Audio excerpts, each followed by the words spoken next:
नमस्कार प्रणाम, मैं हूं मंजेश गोस्वामी और हम आ गए हैं यहाँ पे मोतिहारी में।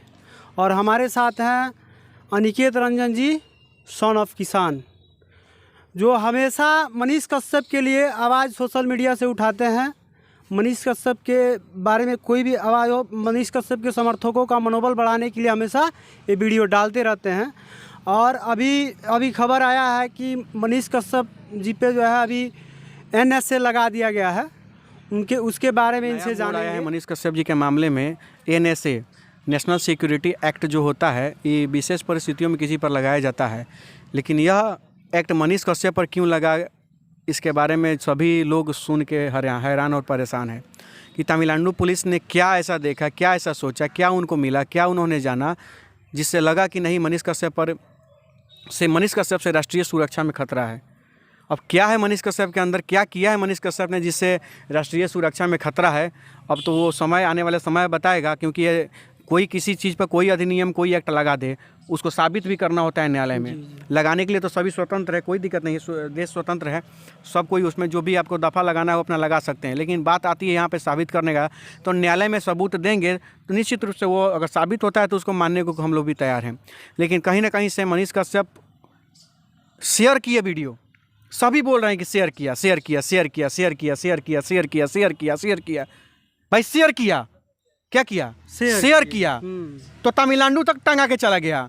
आज जो वीडियो बनाया,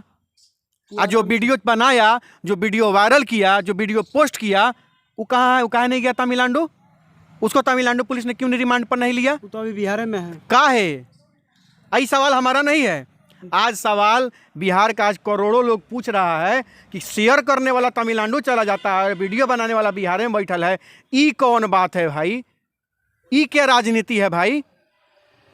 इसका मतलब कहीं ना कहीं राजनीति का मामला है। क्यों? क्योंकि मनीष कश्यप ने सीधे सरकार पर सवाल उठाया, तो मनीष कश्यप टंगा के चले गए और लोगों ने सरकार पर सवाल नहीं उठाया। अच्छा, एक बात मिला रहे हैं आप, मनीष कश्यप भैया जब से गए हैं तब से कोनो मीडिया पत्रकार जो है ग्राउंड जीरो से रिपोर्टिंग कर रहा है, इसको नोटिस कर रहे हैं? आज आपको मैं बता रहा हूँ, मनीष कश्यप लोग कहता था। आज एक मनीष कश्यप के जेल जाने से, आज नवादा में एक बच्ची जली है, वहाँ पे एक नवादा में क्या मामला है, क्या नहीं है, क्या सच्चाई है, क्या सही है, क्या झूठ है, उसको दिखाने के लिए आज कोई पत्रकार डर के मारे नहीं जा रहा है, कोई डिजिटल मीडिया के। क्यों? उसके बाद मैं बता रहा हूँ आपको। फिर मोकामा में एक बलात्कार हुआ है, 4 लड़कों ने मिलकर एक बच्ची का बलात्कार किया, उसी के दुपट्टा से उसको लटका दिया। वहाँ का को मीडिया गया है? नहीं जा रहा है। पहले सुन लीजिए। उसके साथ साथ आपको तमाम जगह पर बहुत सारे पत्रकार लोग पहुँचे थे। जो दंगा का मामला हुआ है, कि कोई भी डिजिटल मीडिया का पत्रकार गए हैं? नहीं। तो आप समझ लीजिए कि अब जो गरीबों का खबर एक मुद्दा बन जाता था, उसको न्याय दिलाने के लिए अब कंडीशन कहाँ पहुँच रहा है, आप अंदाज़ा खुद लगा लीजिए।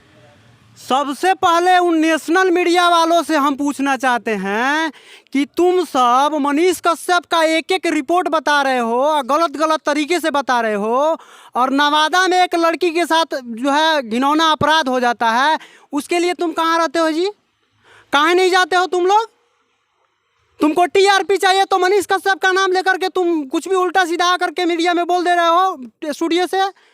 जो बंदा जो है ग्राउंड जीरो से रिपोर्टिंग करता था, जो है सरकार का पोल पट्टी खोलता था, दिखाता था नाला टूटा हुआ, रोड टूटा हुआ, उसको तुम लोग एक षड्यंत्र के कारण तुम लोग जो है उसको बंद कर दिया, उसको बोलती बंद कर दिया। आज जो है कुछ लोग बिहार का 2-4 लोग जो है मनीष कश्यप पे सवाल उठा रहे हैं, उनके बारे में हम अनिकेत रंजन जी से जानना चाहेंगे, वो क्या सोचते हैं उन 2-4 लोगों के बारे में। उनका तो शुरू से आदत रहा है कि किसी का फालतू में विरोध करो और TRP बटोरो और अपना घर चलाओ। तो बेचारे का घर चल रहा है कुछ लोगों का, मनीष कश्यप का विरोध करके, तो बेचारे को घर चलाने दीजिए, क्या दिक्कत है? मनीष कश्यप भी बाहर आता था, वो कुछ नहीं बोलता, और मनीष कश्यप के चलते किसी का घर चूल्हा चौकट जल रहा है तो जलने दीजिए, क्या दिक्कत है? छोड़िए उनको, इग्नोर करिए। क्योंकि जहाँ 5 आदमी विरोध करने वाले हैं, वहाँ 5 करोड़ लोग सपोर्ट करने वाले।